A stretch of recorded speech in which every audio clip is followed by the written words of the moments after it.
The American Civil War did not erupt overnight. Its roots were tangled deep in the nation's foundation, beginning with a contradiction, a country founded on liberty that allowed slavery to flourish. The tension between freedom and bondage simmered throughout the early 19th century, with each decade marking sharper divides between North and South. By 1820, the country was growing, and each new territory raised an urgent question: would it allow slavery? The Missouri Compromise attempted to settle this, drawing a line across the Louisiana Territory, slavery permitted south of it, banned to the north. It was a bandage over a growing wound. In 1850, another compromise aimed to preserve the Union. California entered as a free state, and a stronger Fugitive Slave Act was passed. This law enraged Northerners. It required citizens to help capture escaped slaves and denied those accused the right to a jury trial. Stories of free black men kidnapped into slavery spread, igniting Northern outrage. The decade's middle saw violence spill into the open with the Kansas-Nebraska Act. It allowed settlers to decide whether their territory would allow slavery, overturning the Missouri Compromise. Bleeding Kansas erupted as pro- and anti-slavery settlers clashed in brutal violence. Civil war, in miniature, had begun. Abolitionists intensified their efforts. Harriet Tubman risked her life to guide hundreds to freedom. Frederick Douglass wrote and spoke with unmatched power, exposing the cruelty of slavery. William Lloyd Garrison demanded immediate abolition in the pages of The Liberator. Then, the Supreme Court poured fuel on the fire with the 1857 Dred Scott decision. The court declared that African Americans could never be citizens and that Congress had no authority to ban slavery in the territories.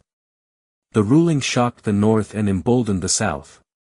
In 1859, John Brown, a fierce abolitionist, led a raid on the federal arsenal at Harper's Ferry. He hoped to spark a slave rebellion. The raid failed, and Brown was hanged. But his courage and defiance turned him into a martyr in the North, and a symbol of Northern fanaticism in the South. As the 1860 election approached, the country stood on the edge of a precipice.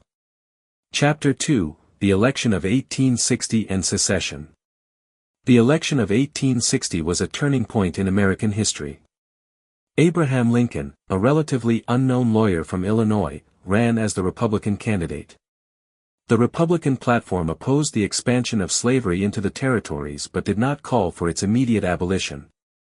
The Democratic Party split into factions, Northern Democrats backing Stephen Douglas, who supported popular sovereignty, and Southern Democrats backing John C. Breckinridge, who demanded federal protection of slavery in all territories. A fourth party, the Constitutional Unionists, nominated John Bell in a last-ditch effort to preserve the Union without taking a stand on slavery. Lincoln won the presidency with less than 40% of the popular vote, but a clear majority in the Electoral College. His name hadn't even appeared on the ballot in most Southern states. To many white Southerners, his victory meant the beginning of the end. They believed Lincoln and the Republicans would destroy their way of life, one built on slavery. On December 20, 1860, South Carolina became the first state to secede from the Union. Mississippi, Florida, Alabama, Georgia, Louisiana, and Texas soon followed. In early 1861, they formed the Confederate States of America, with Jefferson Davis as president.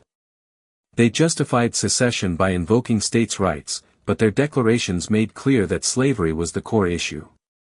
In Washington, President James Buchanan remained passive, declaring secession illegal but claiming he had no power to stop it.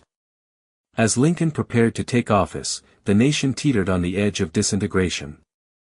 Lincoln's inaugural address on March 4, 1861, struck a tone of reconciliation.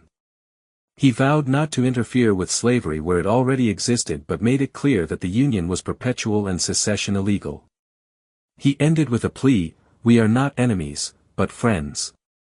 We must not be enemies." But the moment for peace was slipping away. At Fort Sumter, a federal outpost in Charleston Harbor, Confederate forces demanded surrender. On April 12, 1861, they opened fire.